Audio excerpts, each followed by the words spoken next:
അടുത്തതായിട്ട് നമ്മൾ കേൾക്കാൻ പോകുന്ന വിഷയം ജാതി ചോദിക്കരുത് പറയരുതെന്നൊക്കെയാണ് നമ്മൾ കേട്ടിട്ടുള്ളത്. നിവൃത്തിയില്ല, അടുത്ത വിഷയം ഒരു ജാതി തന്നെയാണ്. പ്രഭാഷകൻ Sanil K V. Sanil K V സ്വതന്ത്ര ചിന്തകൻ, സാമൂഹിക പ്രവർത്തകൻ എന്നീ നിലകളിൽ സുപരിചിതനായ സനിൽ കെ വി ആലപ്പുഴ കുട്ടനാട് സ്വദേശിയാണ്. KSRTCയിൽ ചാർജ്മാനായി പ്രവർത്തിക്കുന്നു സനിൽ കെ വി. മനുഷ്യജാതി എന്ന വിഷയവുമായി നമുക്ക് മുന്നിലെത്തുന്നു സനിൽ കെ വി.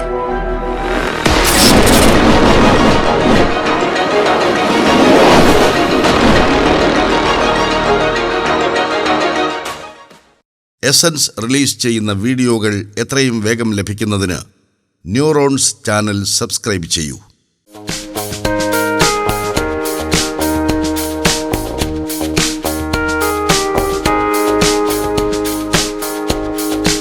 എല്ലാവർക്കും എൻ്റെ നമസ്കാരം. ഈ വേദിയിലേക്ക് എന്നെ പ്രഭാഷണത്തിന് ക്ഷണിച്ച ഇതിൻ്റെ സംഘാടകർക്ക് നന്ദി രേഖപ്പെടുത്തുന്നു. ഇത് നമ്മുടെ അടുത്ത ദിവസം പത്രത്തിൽ വന്ന ഒരു വിവാഹ പരസ്യമാണ്. ജാതി പ്രശ്നമല്ല, എന്നാൽ SC/ST ഒഴിയുള്ള ആളുകളെ ഒഴിച്ചാണ് ഈ പരസ്യത്തിൽ വിവാഹാലോചനയ്ക്ക് ക്ഷണിച്ചിരിക്കുന്നത്. ഇവർ മനുഷ്യരാണെന്നും ഹിന്ദുക്കളാണെന്നും അവർ അംഗീകരിക്കുമ്പോൾ വിവാഹാലോചനയ്ക്ക് ഒഴിച്ചു നിർത്തുകയാണ്. ഒരു വിഭാഗത്തെ ജാതീയമായി പരസ്യമായി ആക്ഷേപിച്ചുകൊണ്ടും പത്രത്തിൽ അത് വിളംബരം ചെയ്തുകൊണ്ടുമാണ് ഈ വിവാഹ പരസ്യം പ്രത്യക്ഷപ്പെട്ടിരിക്കുന്നത്. ഇവർ ഒരു കാര്യം മനസ്സിലാക്കേണ്ടത്, ഭരണഘടന നൽകുന്ന സ്ഥിതിസമത്വവും പൗരാവകാശങ്ങളും ഇവർക്കും ലഭ്യമാകുന്നുണ്ടോ എന്നുള്ളതാണ്. അതുമല്ലെങ്കിൽ ഭരണഘടന നൽകുന്ന ഈ അവകാശങ്ങളും അധികാരങ്ങളും നിങ്ങൾക്ക് സ്വാഭാവികമായി തരുവാൻ ഞങ്ങൾക്ക് താല്പര്യമില്ല എന്നുള്ള പ്രഖ്യാപനം കൂടെ നടത്തുന്നുണ്ടോ എന്ന സൂചന കൂടി ഇതിനകത്തുണ്ട്. അതുമല്ലെങ്കിൽ ഭരണഘടന നൽകുന്ന ഈ അവകാശങ്ങൾ സ്വാഭാവികമായി ഈ ജനവിഭാഗങ്ങളിലേക്ക് എത്തിച്ചേരുന്നതിന് ചില ബുദ്ധിമുട്ടുകൾ അവിടെ ഇവിടെയൊക്കെ ജലം ഒഴുകി വരുമ്പോൾ ഉണ്ടാകുന്ന തടസ്സം പോലെ എവിടെയൊക്കെയോ തടസ്സം നിൽക്കുന്നു എന്ന് ആത്മാർത്ഥമായിട്ട് അംഗീകരിക്കുക കൂടിയാണ്. സമൂഹത്തിന് നേരെയുള്ള ഒരു ചൂണ്ടുപലക കൂടിയാണ് ഈ വിവാഹ പരസ്യം എന്ന് ഞാൻ കരുതുന്നു. ഇവർ ഈ പരസ്യത്തിലൂടെ നമ്മുടെ ഇന്ത്യയുടെ പ്രസിഡൻ്റായിരുന്ന KR നാരായണൻ്റെ തലമുറയെയും ജസ്റ്റിസ് KG ബാലകൃഷ്ണൻ, സുപ്രീം കോടതി ജഡ്ജിയായിരുന്ന ജസ്റ്റിസ് KG ബാലകൃഷ്ണൻ്റെ തലമുറയും കൂടിയാണ് ഒഴിവാക്കുന്നത്. ഈ പരസ്യം ആദ്യമായിട്ടൊന്നുമല്ല. മീശ മുളച്ച നാൾ മുതൽ വിവാഹ കോളങ്ങൾ നോക്കുന്ന ഒരു വ്യക്തി എന്നുള്ള നിലയിൽ അന്നൊക്കെ ഞാനിത് കാണുമ്പോൾ എൻ്റെ സാമൂഹ്യ ചുറ്റുപാടുകൾ ഇതുമായിട്ട് താതാത്മ്യം പ്രാപിക്കുന്നതായിരുന്നുകൊണ്ട് എനിക്ക് അസ്വാഭാവികതൊന്നും അന്ന് തോന്നിയിരുന്നില്ല. പക്ഷേ ഈ ആധുനിക കാലത്തും ഈ സമയത്തും ഇത്തരം ന്യൂസുകൾ വരുമ്പോൾ ഇത്തരം ന്യൂസിനെ പറ്റി നമുക്ക് പരിശോധിക്കാതിരിക്കാനാവില്ല. നമുക്ക് ആ ന്യൂസിൻ്റെ വസ്തുതകളിലേക്ക് നമുക്കൊന്ന് കടക്കാം.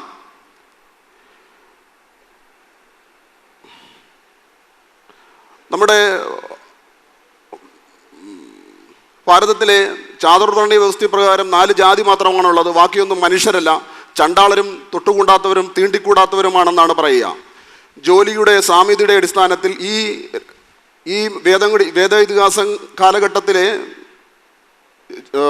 ജോലിയുടെ സിമിലാരിറ്റിയുടെ അടിസ്ഥാനത്തിൽ ഇന്നത്തെ SC/ST വിഭാഗങ്ങളാണ് ചണ്ടാളർ എന്ന ഒരു പൊതുവിവക്ഷയാണ് നിലനിൽക്കുന്നത്.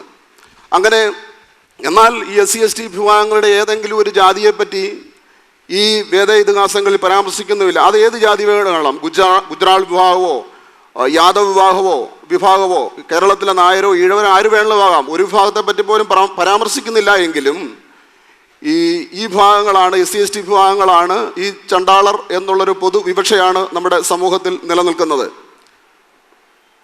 അത് മറ്റൊന്ന് 1947 ഇന്ത്യ സ്വാതന്ത്ര്യമാകുന്നു. 1957 കേരളത്തിൽ സർക്കാർ അധികാരത്തിൽ വരുന്നു. 1959 ഭൂപരിഷ്കരണ നിയമം നടപ്പിലാക്കുന്നു. ഈ ഭൂപരിഷ്കരണ നിയമത്തിലൂടെ സംഭവിച്ചത് കേരളത്തിലെ യഥാർത്ഥ ഉൽപ്പാദകരായിരുന്ന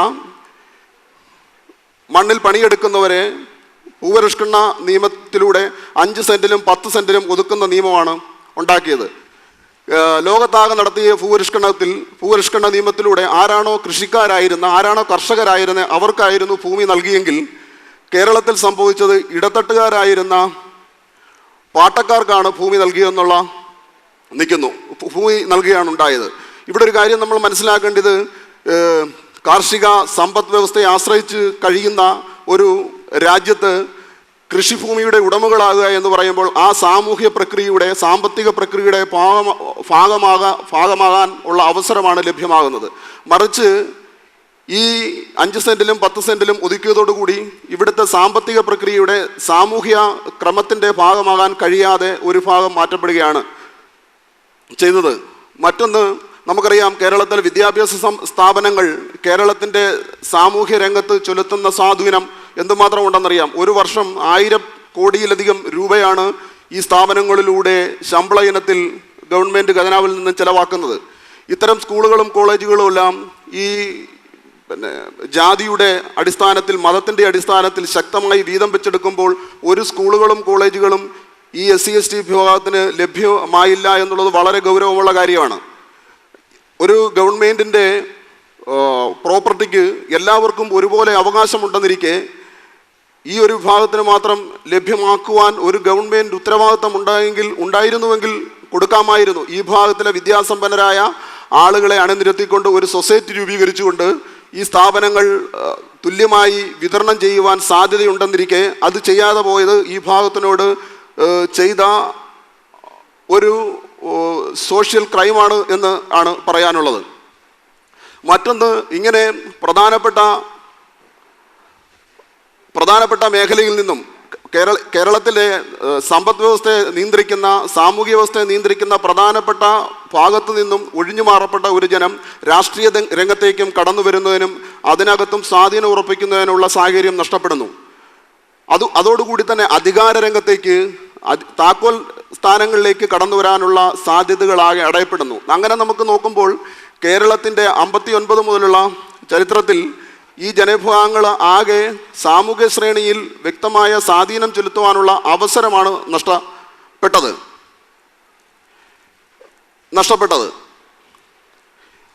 അതുകൊണ്ട് തന്നെ ഈ അവസരം നഷ്ടപ്പെട്ട ജനവിഭാഗങ്ങളുമായിട്ട്, സോഷ്യലി ബാക്ക്വേർഡായി നിൽക്കുന്ന ഒരു ജനവിഭാഗങ്ങളുമായിട്ട് വിവാഹ ബന്ധം അടക്കമുള്ള സോഷ്യൽ ഇടപെടലിൽ നടക്കുന്ന തങ്ങൾക്കൊരു ബാധ്യതയാകുമെന്ന് ഈ പത്രത്തിൽ പരസ്യം ചെയ്യുന്നവർക്കറിയാം. നമുക്കറിയാം, പരിണാമത്തിൻ്റെ ഏറ്റവും വലിയ പ്രത്യേകത എന്ന് പറയുന്നത്, ഏറ്റവും വലിയ സംഗതി എന്ന് പറയുന്നത് ഏറ്റവും ആപ്റ്റായതുമായി ബന്ധം സ്ഥാപിക്കുക എന്നുള്ളതാണ്. അപ്പോൾ പരിണാമപരമായി തന്നെ ഈ പരസ്യം നൽകിയിരിക്കുന്നവരെ നമുക്ക് അംഗീകരിക്കുകയാണ് ഞാൻ നോക്കിയിട്ട് ഉചിതം. മറിച്ച് ഈ നിലനിൽക്കുന്ന ബാക്ക്വേഡിനെ നമുക്ക് കാണാതിരുന്നുകൂടാ. നാം ഏറ്റവും പുരോഗമനെന്ന് സ്വയം അഭിമാനിക്കുന്ന സ്വതന്ത്ര ചിന്തകർ ഈ വിഷയത്തോട് മാന്യമായി പ്രതികരിച്ചതില്ലെങ്കിൽ ചരിത്രം നമ്മളെ കുറ്റക്കാരെന്ന് വിളിക്കുമെന്നുള്ള കാര്യത്തിൽ സംശയം ഇല്ല എന്നാണ് എനിക്ക് പറയാനുള്ളത്. പിന്നെ ബ്രാഹ്മണിക്കൽ അജണ്ടയാണ്. ഈ ബ്രാഹ്മണിക്കൽ, ആദിവാസി മുതൽ ബ്രാഹ്മണൻ വരെയുള്ള ജാതി ശ്രേണിയുടെ അടിസ്ഥാനം എന്ന് പറയുന്നത് ഈ ബ്രാഹ്മണിക്കൽ അജണ്ടയാണെന്ന് പറയുമ്പോൾ ഈ ജാതികൾക്കകത്ത് നിലനിൽക്കുന്ന ജാതീയ ശ്രേണീകൃത ജാതി വ്യവസ്ഥയെപ്പറ്റി, ഈ ബ്രാഹ്മണിക്കൽ അജണ്ടയെപ്പറ്റി വിലപിക്കുന്നവർ ഒരക്ഷരം മിണ്ടുന്നില്ല. ഇതിനകത്ത് ജാതികൾ തമ്മിൽ ഇപ്പോഴും അറേഞ്ച്ഡ് മാരേജ് നടക്കുന്നതിൽ, സോഷ്യലി ബന്ധങ്ങൾ സ്ഥാപിക്കുന്നതിൽ വലിയ പ്രതിബന്ധങ്ങളാണ് നിലനിൽക്കുന്നത്. ഈ ജാതിക്കകത്ത്, ഈ SC/ST വിഭാഗങ്ങൾക്കകത്തെ ജാതിയെ ഇല്ലാതാക്കുവാൻ അതിനകത്തെ ജാതി സംഘടനകൾക്ക് താല്പര്യമില്ല. കാരണം ഈ ജാതി സംഘടനകൾ തകരുമ്പോൾ ഈ ജാതി സംഘടനകളുടെ നേതൃത്വത്തിനാണ് അണികളെ നഷ്ടപ്പെടുന്നത്. എനിക്ക് പറയാനുള്ളത്, ഈ നമ്മൾ എല്ലാവരെയും നോക്കി ബ്രാഹ്മണിക്കൽ അജണ്ട എന്ന് പറയുമ്പോൾ ഈ SC/ST വിഭാഗങ്ങൾ അവകാശങ്ങൾക്ക് വേണ്ടി ഒന്നിച്ച് തെരുവിലിറങ്ങുമ്പോൾ ഈ അതിനകത്ത് നിലനിൽക്കുന്ന ജാതി ശ്രേണീകൃതമായി ഈ അവസ്ഥയെ മറികടക്കുന്നതിന് പ്രായോഗിക പ്രവർത്തനങ്ങൾ, നവോത്ഥാന പ്രവർത്തനങ്ങൾ നടത്തണമെന്നാണ് എനിക്ക് പറയാനുള്ളത്. സ്വന്തം കണ്ണിലെ തടി കരടെടുക്കുന്നതോടൊപ്പം മറ്റുള്ളവൻ്റെ കണ്ണിലെ തടിയും എടുക്കേണ്ടതാണ്.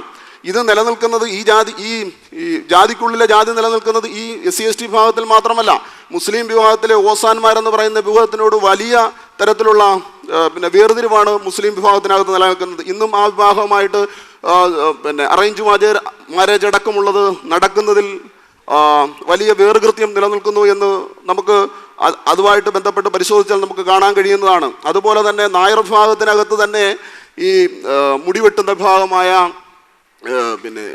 ഒരു വിഭാഗം, പേര് വിട്ടുപോയി, ആ വിഭാഗം, പിന്നെ ചെട്ടിയാർ നായർ, അങ്ങനെ ആ വിഭാഗത്തിനകത്തും സോഷ്യൽ ഇടപാടുകൾ വളരെ വിരളമായി മാത്രമാണ് നടക്കുന്നത്. എന്നാൽ തീർത്തും ഇല്ല എന്നല്ല, വളരെ കുറച്ച് മാത്രം. നമ്മുടെ ഈ ആധുനിക കാലത്ത് ഈ സയൻസും ടെക്നോളജിയും വികസിക്കുന്നതിനനുസരിച്ച് ഇക്കാര്യത്തിൽ സയൻസ് എല്ലാ കാര്യത്തിനും സയൻസിനെ ഇറുകിപ്പുണരുകയും ഉമ്മ വയ്ക്കുകയും ചെയ്യുന്നവർ ഇക്കാര്യത്തിൽ മാത്രം നിലനിൽക്കുന്ന ഈ ഒരു വിഭാഗീയത മാറ്റി വെക്കേണ്ടതാണ്. പിന്നെ അതുപോലെ ഈഴവ വിഭാഗത്തിൽ ഈഴവാത്തി എന്ന് പറയുന്ന മുടിവെട്ടുന്ന വിഭാഗം ആയിട്ട് ഇതെല്ലാം വിളിക്കപ്പെടുന്നതാണ്. ഈഴവാത്തി എന്ന് പറയുന്ന വിഭാഗത്തിൽ നിലനിൽക്കുന്ന അവരുമായിട്ടും കല്യാണമടക്കമുള്ള വിവാഹ ബന്ധങ്ങൾ ഏർപ്പെടുന്നതിൽ, സോഷ്യലി മറ്റ് ബന്ധങ്ങൾ നടത്തുന്നതിലും ഒക്കെ വലിയ പ്രതിബന്ധങ്ങളാണ് നിലനിൽക്കുന്നത്. പിന്നെ ക്രൈസ്തവ വിഭാഗത്തിലെ ദളിത് ക്രിസ്ത്യാനികളുള്ള വിവാദനം വളരെ കുപ്രസിദ്ധി ആർജിച്ച ഒരു വിഷയമാണ്. ഇക്കാര്യത്തിലൊക്കെ നമ്മുടെ ജാതിക്കുള്ളിൽ ജാതി നിലനിൽക്കുന്ന അവസ്ഥയാണുള്ളത്. ഈ ജാതി പറഞ്ഞുകൊണ്ട് നമുക്ക് ജാതിയെ ഇല്ലാതാക്കാൻ കഴിയുമോ? ജാതി പറഞ്ഞുകൊണ്ട് ജാതി ഇല്ലാതാക്കാൻ കഴിയില്ല എന്ന് നമുക്ക് സമീപകാല ചരിത്ര ഭൂതകാലം നമുക്ക് ഒത്തിരി വെളിവുകൾ നൽകുന്നുണ്ട്. ഈ ജാതി പറഞ്ഞ് ജാതി ഇല്ലാതാക്കാൻ പറയുക എന്നതിൻ്റെ അർത്ഥം ഈ ട്രാഫിക് ബ്ലോക്കിനകത്തോട്ട് കുറേ വണ്ടിയും കൂടെ തള്ളിക്കയറ്റിക്കൊണ്ടിട്ടാൽ ട്രാഫിക് ബ്ലോക്ക് ഒഴിവാകില്ലല്ലോ എന്ന് പറയുന്നത് പോലെയാണ്. ജാതി എന്ന് പറയുന്നത് ഒരു മസ്തിഷ്കരമായ പ്രോസസ്സാണ്. ഡോക്ടർ ഒരു കുത്തിവെച്ചാൽ തീരുന്നതാണ് നമ്മുടെ സ്നേഹവും പരിണയവും എല്ലാം തന്നെ. ഈ കാണുന്ന സ്റ്റേജ് പോലും ഒന്ന് കുത്തിവെച്ചാൽ എൻ്റെ മുന്നിലില്ല. ജാതിയും അത് തന്നെ, മതവും അത് തന്നെ എന്ന് ശാസ്ത്രം നമ്മളോട് പറയുന്നുണ്ട്. അപ്പം ഇത് ജാതി പറഞ്ഞ് ജാതിയെ ഇല്ലാതാക്കാൻ കഴിയില്ല എന്ന് നമുക്കറിയാം. ഇപ്പം കേരളത്തിൻ്റെ അവസ്ഥ തന്നെ പരിശോധിച്ചാൽ, കേരളത്തിൻ്റെ ചരിത്ര ഭൂതകാലം പരിശോധിച്ചാൽ, നവോത്ഥാന നായകരുടെ പ്രവർത്തന ഫലമായി വിദ്യാഭ്യാസത്തിൻ്റെയും യുക്തിചിന്തയുടെയും പ്രചരണത്തിൻ്റെ ഫലമായി കേരളത്തിൻ്റെ ജാതി സംഘടനകൾ ശക്തി പ്രാപിക്കുമ്പോഴും ജാതികൾ തമ്മിലുള്ള സ്പർദ്ധയും കാലുഷ്യവും കുറഞ്ഞു വരുന്നതിനനുസരിച്ച് കേരളത്തിൻ്റെ സമഗ്ര മേഖലയിലുണ്ടായ പുരോഗതി നമുക്ക് ദർശിക്കാതിരിക്കാനാവില്ല. എന്നാൽ ചില വിഭാഗങ്ങൾക്ക് അത് ആ ഒരു ഗ്രാഫിനനുസരിച്ച് ലഭിച്ചിട്ടില്ല എന്ന് ഞാൻ മുമ്പേ സൂചിപ്പിക്കുന്നുണ്ട്. എന്നിരുന്നാലും പൊതുവെ കേരളത്തിൻ്റെ ഈ ജാതികൃതമായ അസമത്വവും മറ്റും കുറഞ്ഞു വരുന്നതിനനുസരിച്ച് ഒരു പിന്നെ ക്രമാനുഗതമായ ജാതി ശ്രേണിയുടെ തകർച്ചയ്ക്കനുസരിച്ച് ക്രമാനുഗതമായ സമഗ്രമായ പുരോഗതി നമുക്ക് കേരളത്തിൻ്റെ ചരിത്രത്തിൽ നമുക്ക് കാണാൻ കഴിയും. ഈ കാര്യം ആരോഗ്യ മേഖലയിലുണ്ടായ നേട്ടം, വിദ്യാഭ്യാസ മേഖലയിലുണ്ടായ നേട്ടം, ശാസ്ത്ര സാങ്കേതിക രംഗത്തുണ്ടായ നേട്ടം, ഇതെല്ലാം തന്നെ ജാതിയുടെ ഈ സ്പർദ്ധയും കാലുഷ്യവും കുറഞ്ഞു വന്നതിനനുസരിച്ചാണ് കേരളത്തിൽ ഇതെല്ലാം മാറിയിട്ടുള്ളത്. തീവ്രത കുറയുന്നതിനനുസരിച്ചാണ് കേരളത്തിൽ ഇതെല്ലാം വളർന്നു വന്നിട്ടുള്ളത്. അതുകൂടാതെ നമുക്ക് ഈ യൂറോപ്പിലെ രാജ്യങ്ങളെടുത്താൽ ഏറ്റവും സമാധാനപ്രിയരും സംതൃപ്തരുമായ ജനങ്ങളെ എടുത്താൽ കാണാൻ കഴിയുന്നത് അവിടെ നിലനിന്നിരുന്ന ഏറിയും കുറഞ്ഞും നിലനിന്നിരുന്ന സ്പർദ്ധയും കാലുഷ്യവും വംശീയതയുമൊക്കെ ശാസ്ത്രത്തിൻ്റെയും സാങ്കേതിക വിദ്യയുടെയും മതത്തിൻ്റെയും സ്പർദ്ധയുടെയും മേളിൽ മാനുഷിക വശങ്ങളും ശാസ്ത്രവും പ്രചരിപ്പിച്ചാണ് അവിടെ പള്ളികളും ആരാധനാലയങ്ങളും, നമുക്കറിയാം ആരാധനാലയങ്ങളും അല്ല, ഇപ്പോൾ പിന്നെ ക്ലബ്ബുകളും ലൈബ്രറികളും പിന്നെ മദ്യ ഷോപ്പുകളുമായി മാറിയ ചരിത്രമാണ് അവിടെയുള്ളത്. അപ്പം നമുക്ക് ലോകത്താകെ മനസ്സിലാകുന്നത് എത്ര കണ്ട് ശാസ്ത്രവും മാനവികതയും യുക്തിയുന്തവും പുലരുന്നോ അതിനനുസരിച്ച് മാത്രമേ ഇത്തരം സാമൂഹ്യമായ വേർതിരിവുകൾ നമ്മുടെ ഉള്ളിൽ നിന്നും നമുക്ക് കളയാൻ കഴിയൂ. പിന്നെ നാം ഒരു ജാതി, ഒരു വർഗം, പൊതുപൂർവികർ, നാം ഹോമോസാപ്പിയൻസ് എന്ന ഒറ്റ ജാതിയാണെന്നും ശാസ്ത്രം പറയുന്നു. ഒരു ജാതി, ഒരു വർഗങ്ങൾ തമ്മിൽ മാത്രമേ ഇണചേർന്ന് അടുത്ത സന്തതിയെ ഉൽപ്പാദിപ്പിക്കാൻ കഴിയൂവെന്ന് ഗുരു പറഞ്ഞ ഒരു വാക്ക് ഞാനിവിടെ ഓർമ്മിപ്പിക്കുകയാണ്. ശാസ്ത്രമായിട്ട് വളരെ അടുത്ത് നിൽക്കുന്നതാണ്. ഈ ലോകത്തിലെ മനുഷ്യരെന്ന് പറയുന്ന ജാതികൾ തമ്മിൽ, അത് ലോകത്തിൻ്റെ ഏത് ഭാഗത്തെ രണ്ട് മനുഷ്യർ തമ്മിൽ ഇണചേർന്നാലും കുട്ടികളുണ്ടാകും. അതായിരിക്കണം നമ്മുടെ ജാതി. അതാണ് ജാതി എന്ന് ശാസ്ത്രം പറഞ്ഞു. ഞാൻ മുമ്പേ പറഞ്ഞ പോലെ ശാസ്ത്രത്തിൻ്റെ എല്ലാ നേട്ടങ്ങളും വാരിപ്പുണരുകയും ഇറുകപ്പുണരുകയും, ഇപ്പം ഈ കൊച്ചിയിൽ നിന്ന് ഒരു വിമാനം കയറി ന്യൂയോർക്കിലേക്ക് പോകുമ്പോൾ എന്തുറപ്പിന്മേലാണ് ഈ വിമാനത്തിൽ കയറുന്നത്? ആര് തന്നുറപ്പാണ് നിങ്ങൾക്ക്? ശാസ്ത്രം തന്നുറപ്പാണ്. നിങ്ങൾക്ക് വളരെ സുരക്ഷിതമായിട്ട് ഇവിടെ നിന്ന് വിമാനത്തിൽ കയറി അവിടെ ചെന്നിറങ്ങാം. നിങ്ങൾ ശാസ്ത്രത്തിന് 100% വിശ്വസിച്ചാണ്. നിങ്ങളുടെ കുട്ടികളും ഗർഭിണിയായ ഭാര്യയും ഒക്കെ ഇവിടെ ഇരിക്കുമ്പോഴും നിങ്ങൾ ധൈര്യസമേതം ഈ യാത്ര ചെയ്ത് അവിടെ എത്തുന്നത് ശാസ്ത്രത്തെ നിങ്ങൾ അത്ര കണ്ട് ഗാഠമായപ്പെടുന്നത്. ശാസ്ത്രവും ഇത് തന്നെയാണ് പറയുന്നത്. മനുഷ്യർ എന്ന് പറയുന്ന ഒറ്റ ജാതിയാണ്, ഒറ്റ വർഗമാണ്. ഏതാണ്ട് പണ്ടെങ്ങോ പ്രത്യേക കാലഘട്ടത്തിൽ ഒരു സ്ഥലത്ത് we are all the Africans, അവിടെ നിന്നും യാത്ര ചെയ്ത നാം പ്രത്യേക സ്ഥലങ്ങളിൽ പ്രത്യേക കാലാവസ്ഥയിൽ പ്രത്യേക ഗോത്രങ്ങളായി താമസിച്ച് ആ ഗോത്രങ്ങൾ നാം ഒരു സ്പീഷ്യസ് ആയിരുന്ന് പരസ്പരം അറിയാതിരുന്ന കാലഘട്ടത്തിൽ തമ്മിത്തല്ലിയും തലകീറിയും അവനവൻ്റെ ആധിപത്യം ഉറപ്പിക്കാൻ സ്വാഭാവികമായി ഉണ്ടായ പരിണാമത്തിൻ്റെ ഫലമായി സ്വാഭാവികമുണ്ടായ ജാതിയും ഈ കാലുഷ്യവും ഈ ആധുനിക കാലത്തും ഗോത്രചിന്തയായി നമ്മുടെ ഉള്ളിൽ നിലനിൽക്കുന്നത് ഒരു നല്ലൊരു സാമൂഹ്യ വ്യവസ്ഥ പടുത്തുയർത്തുന്നതിന് നമ്മുടെ മുന്നിൽ വലിയ ബാലികേറാമലയായി നിലനിൽക്കുന്നു എന്നുള്ളതിൽ ഒരു ചരിത്ര വസ്തുതയാണ്. പിന്നെ ഇത് 2014 കലാകൗമുദിയിൽ വന്ന ഒരു വാർത്തയാണ്. ഇത് കേരളത്തിലെ പ്രധാനപ്പെട്ട എല്ലാ വിഭാഗങ്ങളുടെയും DNA സീക്വൻസിന് വിധേയമാക്കിയതാണ്. ഇതിനകത്ത് നമ്മുടെ എതിരൻ കതിരവൻ സാറിൻ്റെ ഫോട്ടോയും കാണാം. ഇത് DNA സീക്വൻസിന് വിധേയം ആക്കിയിട്ട് എനിക്കതിൻ്റെ ശാസ്ത്രം സയൻസ് അറിയില്ല എങ്കിലും അതിൻ്റെ സീക്വൻസിന് വിധേയമാക്കി ഓരോ വിഭാഗത്തിൻ്റെയും സീക്വൻസുകൾ പഠിച്ചതിൻ്റെ ഫലമായി വലിയ വ്യത്യാസങ്ങൾ ഇവിടുത്തെ പുലയനും ബ്രാഹ്മണനും ഈഴവനും നായരും മുസ്ലിമും ക്രിസ്ത്യാനിയും തമ്മിൽ വലിയ വ്യത്യാസങ്ങളൊന്നും നിലനിൽക്കുന്നില്ല. ചെറിയ വ്യത്യാസങ്ങൾ മാത്രമാണ് അതിനകത്ത് കാണാൻ കഴിയുന്നത്. അപ്പം നമുക്ക് മനസ്സിലാകേണ്ടത് അതിനകത്ത് കലാകൗമുദി റിപ്പോർട്ട് ചെയ്തിരിക്കുന്നത് കേരളത്തിലെ മുഴുവൻ ജാതികളുടെയും മുതുമുത്തച്ഛൻ പുലയർ ആണെന്നാണ് അതിനകത്ത് റിപ്പോർട്ട് ചെയ്യുന്നത്. ഇക്കാര്യത്തിൽ കൂടുതൽ പഠനങ്ങൾ നടക്കേണ്ടിയിരിക്കുന്നു. ഈ കൂടുതൽ പഠനങ്ങൾ രാഷ്ട്രീയമായ ഇടപെടലിലും സാമുദായികമായ ഇടപെടലിലുമൊക്കെ ഇത്തരം ഒരു കൃത്യമായ സീക്വൻസ് നടത്തുന്നതിന് തടസ്സങ്ങൾ നേരിടുന്നുവെന്ന് ഞാൻ ഈ സ്ഥാപനത്തിൽ തന്നെ അന്വേഷിച്ചപ്പോൾ എനിക്ക് മനസ്സിലായിട്ടുണ്ട്. അതുകൂടാതെ നമ്മുടെ സ്വതന്ത്രേന്ദ്ര ഇടയിൽ തന്നെ ഇക്കാര്യത്തിൽ പഠിക്കുന്ന നമ്മുടെ കൃഷ്ണപ്രസാദിനെ പോലുള്ളവരോട് ഞാൻ ഈ വിഷയം ചർച്ച ചെയ്തപ്പോഴും എനിക്ക് ഇത്തരം ഒരു മറുപടിയാണ് അതിനകത്ത് നിന്ന് ലഭിച്ചിട്ടുള്ളത്. അപ്പം ഇക്കാര്യത്തിലുള്ള കൂടുതൽ പഠനങ്ങൾ നമുക്ക് നടത്തണം. അതുകൂടാതെ നമുക്കറിയാം ഒരു 8-ാം നൂറ്റാണ്ടിലേക്ക് പോയി കഴിഞ്ഞാൽ കേരളത്തിലെ ജനസംഖ്യ എന്ന് പറയുന്നത് ഒരു 15 ലക്ഷത്തിൽ അധികമൊന്നും വരത്തില്ല. 7-ാം നൂറ്റാണ്ടിലൊക്കെ ഈ 7-ാം നൂറ്റാണ്ടിൽ നമ്മളെല്ലാം ഇവിടെ തന്നെ ഉള്ളവരാ. നമ്മുടെ എല്ലാം മുതുമുത്തച്ഛന്മാരും നമ്മുടെ എല്ലാം പൂർവികരും ഒക്കെ എന്തെങ്കിലുമൊക്കെ ബന്ധം ഉണ്ടാകാതിരിക്കുമോ? വളരെ ചെറിയൊരു ജനസംഖ്യ, ഇത്രയും വലിയ ജനസംഖ്യയിൽ ഇത്രയും ചെറിയൊരു ജനസംഖ്യയിൽ ഇത്രയും വലിയൊരു ഭൂപ്രദേശത്ത് ചെറിയ ചെറിയ കൂട്ടങ്ങളായി താമസിക്കുന്ന നാം തമ്മിൽ യാതൊരു ബന്ധവുമില്ല എന്ന് പ്രചരിപ്പിക്കാനും പറയാനും താല്പര്യമുള്ള ഒരു വിഭാഗം ഇന്നും കേരളത്തിൻ്റെ മുന്നിലുണ്ട് എന്ന് ഉള്ളത് നാം കാണാതിരുന്നാൽ നമ്മുടെ ഈ ശാസ്ത്ര ചിന്തയ്ക്ക് വലിയ വിഘാതമാകും എന്ന് പറഞ്ഞുകൊണ്ട് എന്നെ ഈ വേദിയിലേക്ക് ക്ഷണിച്ച എല്ലാവർക്കും നന്ദി രേഖപ്പെടുത്തുന്നു. ഞാൻ എൻ്റെ വാക്കുകൾ നിർത്തുന്നു. Thank you so much, sir. I would like to invite Mr. Dennis for presenting the memento to Mrs. Sanil KV.